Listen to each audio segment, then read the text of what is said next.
कीजिए इस दृश्य की कि आप भारत के किसी सुदूर इलाके में गांव में बैठे हैं और वहां पर बच्चे किसी विदेशी भाषा में एक दूसरे से बात कर रहे हैं। नहीं कर सकते कल्पना। लेकिन उत्तर प्रदेश में एक गांव है जहां अगर आप जाएंगे तो आपको वो भाषा सुनाई पड़ेगी जो उन बच्चों ने, उनके परिवारों ने, उनके पुरखों ने, उनके पड़ोसियों ने, किसी ने कभी नहीं बोली, कभी नहीं सीखी। स्पेनिश। और एक नई भाषा को सीखना अपने साथ कई और अलग मायने लेकर आता है। जीवन में कुछ बेहतर करने की इच्छा, मेहनत करके अपनी जिंदगी को अच्छा बनाने की इच्छा, नई अपॉर्चुनिटीज, नए अवसरों की खिड़कियां खोलने की इच्छा और एक गांव में रहकर भी उस बाहरी दुनिया से जुड़ पाने की इच्छा। बहुत सारी सीख दे रहे हैं ये बच्चे और वो युवा जो इन बच्चों को सिखा रहे हैं।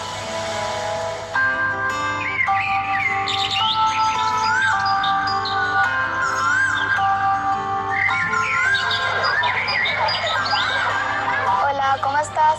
Estoy bien. ¿Y tú? Estoy bien, gracias. ¿Qué estás haciendo? Estoy estudiando. ¿Puedes ayudarme? Sí, claro. No puedo encontrar mi lápiz. Yo tengo tu lápiz. Dame, por favor. Para. ¿Cuánto cuesta esto? Esto vale 10 rupees.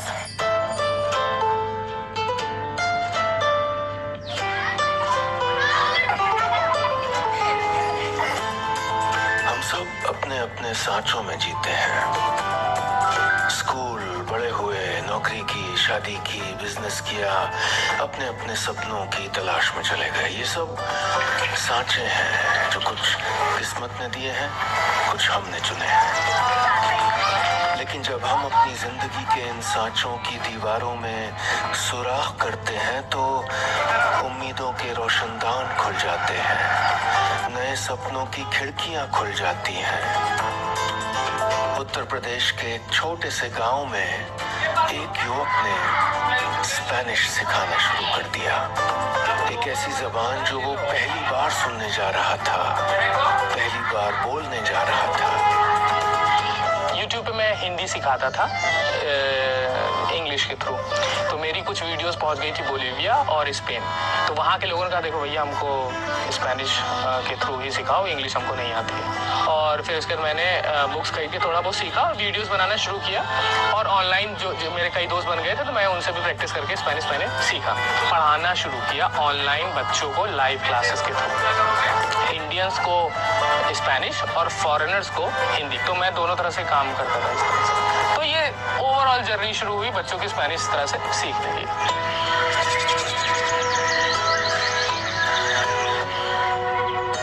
गांव के बच्चे आने लगे, वो बच्चे जिन्होंने Spanish क्या कभी अंग्रेजी भी नहीं बोली थी।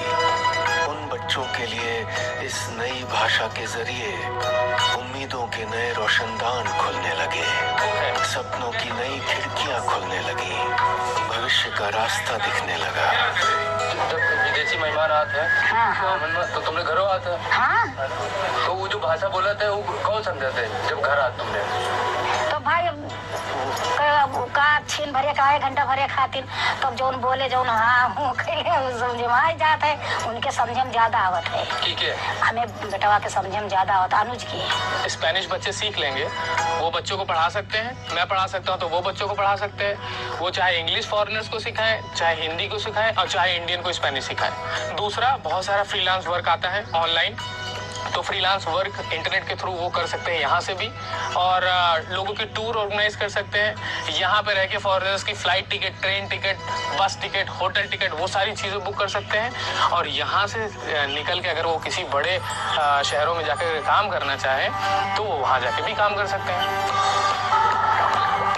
जब सामने मुश्किलें हो या मंजिल नजर नहीं आ रही हो तो कुछ नया सोचना है, इनोवेट करना है, नवाचार लाना है। ये बात बात और ये कहानी तो मैनेजमेंट स्कूल्स में सिखाई जानी चाहिए। ये कहानी हम सबको प्रेरणा दे रही है गांव से।